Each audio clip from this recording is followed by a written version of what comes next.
接下来，我们从国际关系来特别解读川普这一次活捉马杜洛是剑指大陆吗？我们来看到他掠夺的是委内瑞拉，他要来做的事情就是重建石油美元，斩首人民币国际化。从财经面，我们也做一次比较清晰的解读。好，来看到的是这一次针对川普针对美国的这一场大行动，有一个说法，他说是为了美元而打的这一场战争。来看到新华社怎么报道，他说第一时间定调这就是赤裸裸的霸权行为，他认为美国再次的上演这个叫现代海盗的逻辑，也就是用政治呢来指控，并且正当化所有的军事行动，完成政权的更替之后，一切都由美国的资本做进驻，来瓜分一个国家的资源跟这个国家的命脉，并且回顾了川普才上任短短的时间，第二任期已经对7个国家发动了军事上面的行动，除了我们刚刚提到的委内瑞拉之外，还包括了伊朗、叙利亚、伊拉克、也门、索马利亚、奈及利亚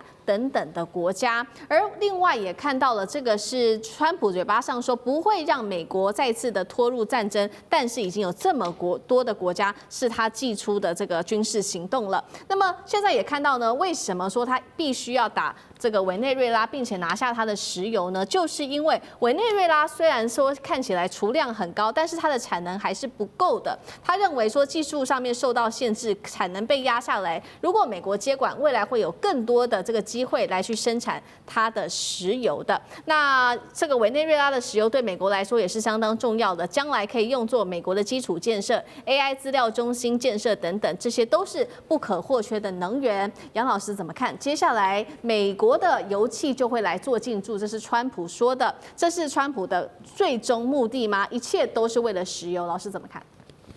其实我觉得川普上来之后啊，他也蛮一致的，他就是认为整个美洲就是美国的美洲，就是以前的门罗主义，现在我们把它叫唐罗主义嘛，哈，因为从英文的叫做 Monroe Doctrine，那这个唐罗主义跟门罗主义就不一样了。门罗主义只不过是在告诉这些西方的其他的这些大国不可以介入到美洲的事务，但是唐罗主义就更进一步是美国要完全的主导。那我们看到就昨天1月4号的时候，在美国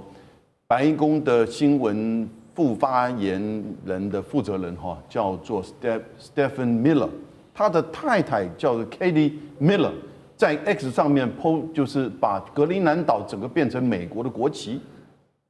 已经现在是2-3千万人在上去点赞哦，但是呢，白宫这边完全没有任何的不同意见，所以他怎么评论？他就一个字 soon，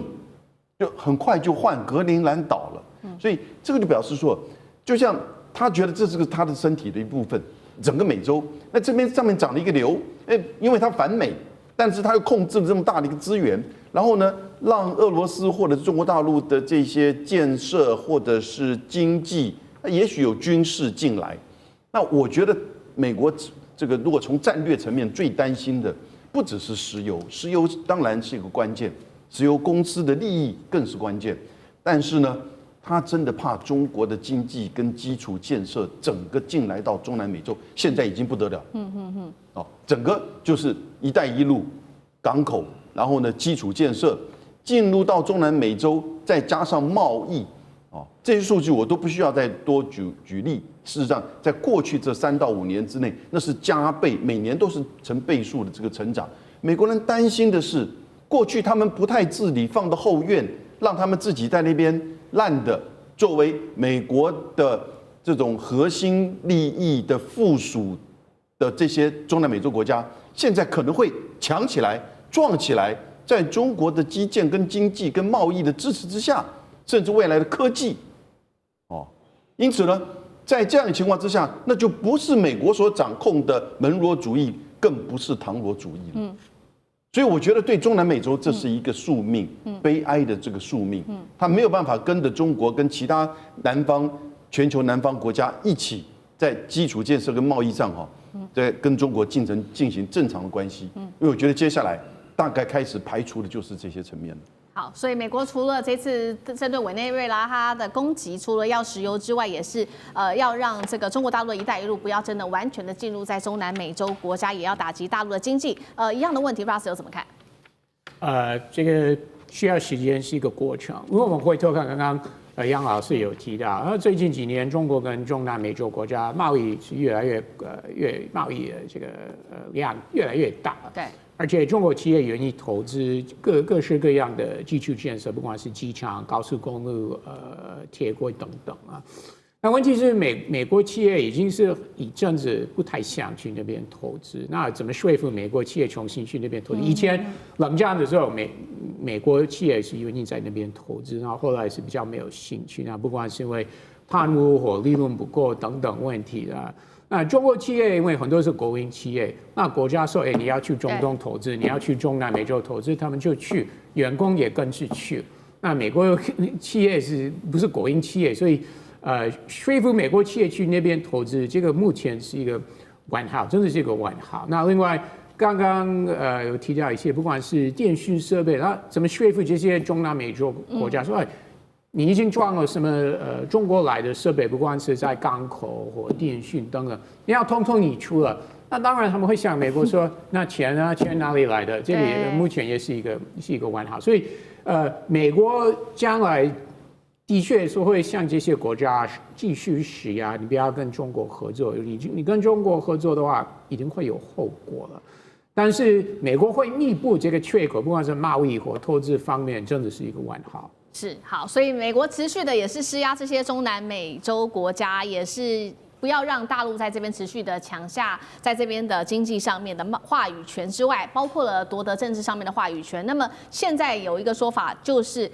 美国也要重新夺回在中南美洲国家这边的美元跟它的能源的定价权，因为呢，现在看起来委内瑞拉85%的原油都是流向中国的，并且都不是用美元做交易了，这边都是用它的本币做交易，直接推动人民币的国际化。这一点反而是川普现在非常忧心的，所以呢，一旦他完成接管委内瑞拉的石油的话，他希望未来西半球的石油都是用美元来做计价，把这个人民币计价给赶出去，有可能吗？委员怎么看？没有啊，是现在中国大陆跟委内瑞拉买石油都是用美元啊，并不是用人民币啊，所以大家在谈石油美元啊、人民币能源结算啊，这个都杞人忧天，因为石油美元是什么意思？就是出口石油到美国的国家赚了美元以后，如何回流至美国？那个回流美国的钱叫石油美元。美国自己已经是全世界最大的生产石油的国家，它的进口啊，一天大概700万桶，非常少。它一天生产1300万桶，然后这个进口这个出口700万桶，数量不大啊。然后进口多少？500万桶。可是进口从哪里来？就加拿大，加拿大95%卖给美国，是运输成本的关系啦。北边的就用加拿大的油，南边用别的地方德州的油。那这种石油美元哦，会真的累计比较多的就出口国家，最大的就是沙特阿拉伯啊。那俄罗斯现在在卖石油都用人民币结算了，所以这个石油美元就是卖美元所持有，卖石油所持有的美元。是已经到顶了，已经到顶了。那你美国说接管美国石油公司接管了委内瑞拉石油，它不卖给中国，卖给谁？因为全世界最大的石油进口国的中国啊，量很大，你没有人可以买，你还是卖给中国啊。所以川普这么会做生意的人，他当然金明兄，你给我多买几桶啊！我现在你不要跟俄罗斯买，你跟我买，我们两个好一点。这种事情川普会干的啦，对不对？那。竟然中国少给俄罗斯买石油，还多给委内瑞拉买石油，其实也没有什么差多少啊。那这个生意一定会达成，所以那人民币结算有它的上限。你别看那个世界贸易量很大，因为毕竟人民币的国际银行系统还不成熟，这第一个问题。第二个问题是，人民币在中国央行所能够影响的其他的央行数得出来，没几家，而美国联准会所能够影响的央行，欧洲一大堆啊，日本啊、韩国啦、澳洲啦、加拿大这几个央行加起来的 GDP 超过全世界60%，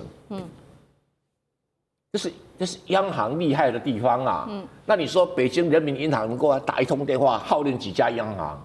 数得出来啊？这个才是人民币结算的精华。你不要看它什么每天交易的没有，是央行谁厉害？这个才是重点。